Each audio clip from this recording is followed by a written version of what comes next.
جاءكم من الله نور وكتاب مبين صدق الله مولانا العظيم وصدق رسوله النبي الكريم. توسیع سے بڑھ کر رتبے زیبائے محمد، تعریف سے بالا قدر عنائے محمد. آنکھوں میں ہے روئے متجلائے محمد، آنکھوں میں ہے روئے متجلائے محمد. اللہ کو دیکھا تو نظر آئے محمد. اللہ کو دیکھا ہے کسی نے تو بتا دے، اللہ کو دیکھا ہے کسی نے تو بتا دے، جس کو بھی نظر آئے محمد. عشق نبوی کیوں نہ ہو ایمان میں داخل، اللہ تعالیٰ بھی ہے شہدائے محمد. اترا ہے نہ اترے گا نشہ حب نبی کا، صحبائے محمد صحبائے محمد. تکمیل جنوں کے لیے صحرائے مدینہ، تکمیل جنوں کے لیے صحرائے مدینہ. اس سر کی قسم جس میں ہے سودائے محمد. کہتا ہے ادب سر سے چلو سوئے مدینہ، کہتا ہے ادب سر سے چلو سوئے مدینہ. آتے ہیں نظر نقش کفے پائے محمد. کامل سے کوئی کاش دم نگاہ یہ کہہ دے، کامل سے کوئی کاش دم نگاہ یہ کہہ دے، بالی پہ تیری تیرے لیے آئے محمد. عمدۃ المحدثین حضرت العلامہ خواجہ شریف صاحب دامت برکاتہم القدسیہ، مصباح القراء حضرت العلامہ حافظ و قاری محمد عبداللہ قریشی صاحب، نائب شیخ الجامعہ نظامیہ و خطیب مکہ مسجد، علماء کرام، برادران ملت، میرے عزیز ساتھیوں. سب سے پہلے میں آپ حضرات کی خدمت میں رحمت العالمین احمد مشتبہ محمد مصطفیٰ صلی اللہ علیہ وسلم کی میلاد مسعود کی مبارکباد پیش کرتا ہوں.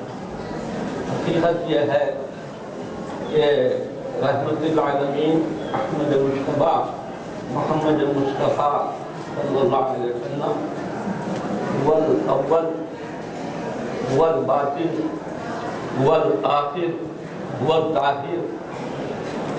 سب سے پہلے میرے آقا کے نور کو پیدا کیا گیا اور ظہور تمام انبیاء علیہ السلام کے بعد ہو رہا ہے.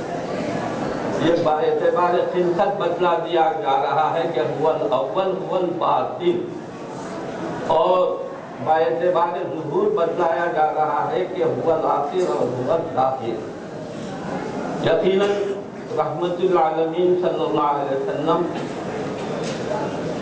نہ صرف مسلمانوں کے لیے بلکہ انسانیت کے لیے سرچشمہ ہدایت. یہ بھی ایک حقیقت ہے کہ قرآن مجید میں رب تبارک و تعالیٰ نے اپنے محبوب کی مدح سرائی میں قرآن مجید بھرا پڑا ہے. ہم جب تلاوت قرآن کرتے ہیں تو ہم کو چاہیے کہ قرآن کے ظاہری معنی کے ساتھ ساتھ مفہوم کو بھی سمجھنے کی کوشش کریں. اس واسطے کہ تلاوت قرآن کے 3 درجات بتلائے گئے ہیں: قرآن خوانی، قرآن دانی اور قرآن فہمی. ظاہری قرآن تو ہم تلاوت قرآن کرتے ہیں تو معنی و مطالب کی سمجھنے کی کوشش کرتے ہیں، حاصل کرنے کی کوشش کرتے ہیں. لیکن یہ بھی بات ہم کو بتلا دی گئی کہ جامد قرآن تو تاختوں میں محفوظ ہے، جولدانوں میں محفوظ ہے، لیکن ناطق قرآن محمد رسول اللہ صلی اللہ علیہ وسلم کی ذات اقدس ہے. بولتا چالتا قرآن حضور اکرم صلی اللہ علیہ وسلم کی ذات اقدس ہے. ناطق قرآن آپ ہیں، آپ کی زندگی سراپا قرآن. اور حضرت عائشہ صدیقہ رضی اللہ تعالیٰ عنہ کہ جب دریافت کیا گیا کہ سرکار عالم صلی اللہ علیہ وسلم کے اخلاق کیا تھے، تو حضرت عائشہ صدیقہ رضی اللہ تعالیٰ عنہ فرماتی ہے کہ کان خلقہ القرآن۔ تو میں آپ سے عرض کر رہا ہوں کہ سرکار عالم صلی اللہ علیہ وسلم کی بعثت کو بھی قرآن مجید میں رب تبارک و تعالیٰ نے مومنین کے لیے احسان عظیم فرمایا کا لفظ استعمال کیا۔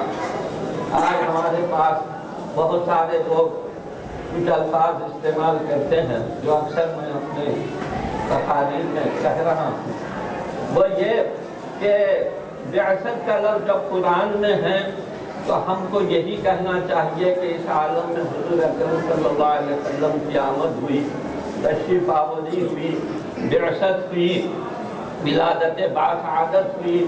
یہ ساری چیزیں مترادف الفاظ استعمال کیے جاتے ہیں، لیکن اس کے ساتھ ساتھ اگر پیدائش کا لفظ استعمال کیا جائے تو میں سمجھتا ہوں کہ یہ بھی سوء ادبی، کیونکہ اللہ تعالیٰ نے قرآن مجید میں اپنے محبوب کے تعلق سے بعثت کا لفظ استعمال فرمایا، بعثت کا لفظ استعمال فرمایا، لیکن اس سے ہم کو منع نہیں کیا گیا، لیکن ادب کا تقاضا میں آپ کی خدمت میں عرض کر رہا ہوں۔ آداب النبی صلی اللہ علیہ وسلم کی روشنی میں آپ کے سامنے بیان کر رہا ہوں کہ ہم کو الفاظ کا بھی احتیاط کے ساتھ، ادب کے ساتھ لحاظ رکھنا چاہیے۔ میلاد النبی صلی اللہ علیہ وسلم کے جلسے الحمدللہ ربیع المنور میں بہت ہوتے ہیں، کافی تعداد میں ہوتے ہیں۔ یقیناً میلاد کی محفل اور میلاد النبی کے جلسے منعقد ہونا چاہیے۔ اگر کوئی شخص میلاد النبی صلی اللہ علیہ وسلم کا لفظ استعمال نہیں کرتے، سیرت النبی صلی اللہ علیہ وسلم، رحمت العالمین صلی اللہ علیہ وسلم کے یوم سے مناتا ہے، وہ بھی اپنے مقام پر صحیح ہے، اس سے انکار نہیں کیا جا سکتا۔ لیکن اس مہینے کی خصوصیت اور برکت یہ ہے کہ ہم زیادہ سے زیادہ میلاد النبی صلی اللہ علیہ وسلم کے جلسے منائیں، جس میں کہ سرکار عالم صلی اللہ علیہ وسلم کا راز سراپا بیان کیا جاتا ہے، سرکار کی عظمت بیان کی جاتی ہے، سرکار کی محبت بیان کی جاتی ہے، سرکار کے کمالات عالیہ کو بیان کیا جاتا ہے، اوصاف حسنہ کو بیان کیا جاتا ہے، سرکار کے اختیارات کو بیان کیا جاتا ہے، سرکار کے معجزات کو بیان کیا جاتا ہے۔ بیان کرنے کی یہ ہے کہ موصوف کے تعلق سے، سرکار عالم صلی اللہ علیہ وسلم کے تعلق سے اگر وہ تمام خصوصیات و کمالات آپ مختار کل ہیں، اِنَّا أَعْطَيْنَاكَ الْكَوْثَرَ میں بات بتلا دی جا رہی ہے کہ اس دنیا کے بھی آپ مختار کل ہیں اور آخرت کے بھی مختار کل ہیں، آخرت کے بھی مختار کل ہیں، اور انہی کے صدقے میں قیامت کے دن ہم کو ان کی شفاعت عظمیٰ نصیب ہوگی، انہی کے صدقے میں ہم ان کے سائے تلے وہاں اٹھیں گے، اور انہی کی معیت میں اللہ تعالیٰ ہم کو قریب کر دے گا۔ ہم ان کے دامن سے وابستہ ہیں، نام لیوا ہیں، غلام ہیں، وہ ہمارے اعمال ایسے نہیں، لیکن پھر بھی سرکار کی امت سے ہم تعلق رکھتے ہیں۔ جیسا کہ بتلا دیا گیا کہ اے لوگوں، تمہارے لیے دو نعمتیں ہیں، ایک نعمت یہ ہے کہ قیامت کے دن تم کو، ایمان والوں کو، اللہ تعالیٰ کا سرکار کے صدقے میں دیدار نصیب ہوگا۔ یہ بہت بڑی نعمت ہے دیدار الہی، جو سرکار کے صدقے میں امت محمدیہ کو حاصل ہوگی۔ ایک بڑی نعمت علماء اور عارفین نے یہ بتلائی، اور دوسری نعمت عظمیٰ کیا ہے؟ دوسری نعمت یہ ہے کہ سرکار عالم صلی اللہ علیہ وسلم کے غلاموں میں ہم کو پیدا کیا گیا، ہم امت محمدیہ سے تعلق رکھتے ہیں، سرکار کے دامن گرفتہ ہیں، یہ بھی بہت بڑی نعمت ہم کو حاصل ہوئی۔ نامعلوم اگر ہمارا کسی اور امت سے تعلق ہوتا تو ہمارا حشر کیا ہوتا۔ ہم تو شفاعت عظمیٰ رکھنے والا نبی و رسول رکھتے ہیں، اور انہی کے صدقے میں ہم بخشے جائیں گے۔ تو میں آپ سے عرض کر رہا ہوں، یہ وہ امت ہے جس کو حمادین سے بھی یاد کیا گیا، بتلا دیا گیا کہ یہ وہ امت ہے جو ہمیشہ زیادہ سے زیادہ تعریف کرتے رہے گی۔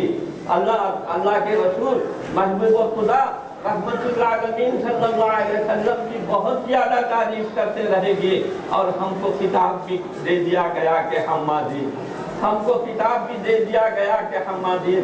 تو میں آپ سے عرض کر رہا ہوں، آج دیکھیے جتنے مقامات پر درود شریف کی محفل، میلاد خوانی، قصیدہ بردہ اور مواعظ حسنہ اور جتنے جلسے میلاد کے منعقد ہو رہے ہیں، وہ سب یہی تعریف و توصیف بیان کرنے کے لیے جلسے منعقد ہو رہے ہیں۔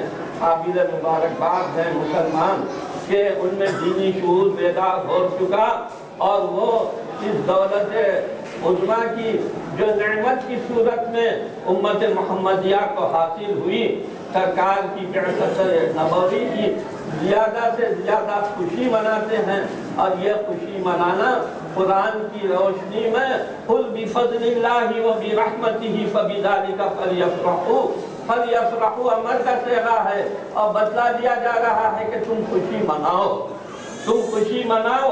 تو یہ خوشی ہماری بدعت نہیں کہلاتی، شرک نہیں کہلاتی، بلکہ اللہ تعالیٰ کی سنت ہم ادا کر رہے ہیں کہ اللہ تعالیٰ شروع سے آخر تک اب قرآن مجید میں سرکار عالم صلی اللہ علیہ وسلم کی حمد اور تعریف و توصیف بیان فرما رہا ہے۔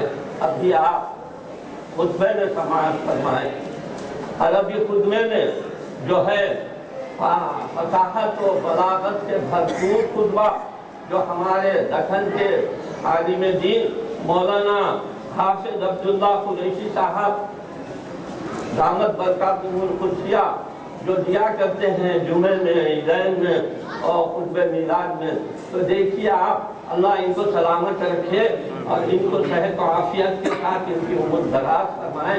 ابھی انہوں نے یہ بھی بتلا دیا کہ سرکار عالم صلی اللہ علیہ وسلم نے ارشاد فرمایا کہ میں نے اصلاب طاہرہ سے پیدا ہوا ہوں، اور ارحام فاخرہ یعنی نسب اور حسب کے تعلق سے بھی سرکار عالم صلی اللہ علیہ وسلم کی عظمت کو بیان کیا جا رہا ہے۔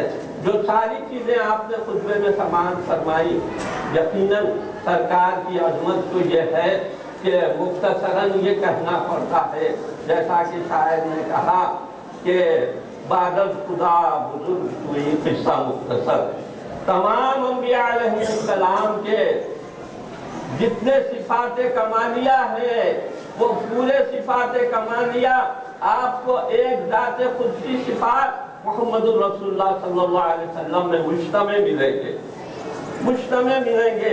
یہ وہ ذات قدسی صفات ہے کہ ان کے تعلق سے آداب النبی صلی اللہ علیہ وسلم کو مسلمان ملحوظ رکھنا چاہیے۔ ان مختصر سے کلمات کے بعد یہی عرض کروں گا کہ جس مسلمان کے دل میں عظمت اور محبت حضور اکرم صلی اللہ علیہ وسلم کی پیدا ہوگی، یقیناً اس کا ایمان کامل قرار پائے گا، اور اس کے اعمال کی، اس کے عبادات کی ساری چیزوں کی قیمت جو ہے یقیناً اللہ تعالیٰ سرکار کے صدقے میں ہم کو عطا کیا کرے گا۔ لیکن شرط اول یہ ہے کہ سرکار کی عظمت اور سرکار کی محبت جو ہمارے دلوں میں موجودن ہے، اس میں ہم کو اضافہ کرنا چاہیے۔ حضرت کامل اگر نے ایک شعر میں ارشاد فرمایا کہ عشق نبوی کیا ہے، عشق نبوی کیا ہے، کونین کی دولت ہے۔ عشق نبوی کیا ہے، کونین کی دولت ہے، یہ جس کو میسر ہے وہ صاحب قسمت ہے، یہ جس کو میسر ہے وہ صاحب قسمت ہے۔ پھر فرماتے ہیں دوسرے مقام پر، اللہ کرے مجھ کو دیوانہ محمد کا، اللہ کرے مجھ کو دیوانہ محمد کا، اور یہی چیز دنیا میں بھی کام آنے والی ہے اور آخرت میں بھی کام آنے والی ہے۔ وآخر دعوانا ان الحمد للہ۔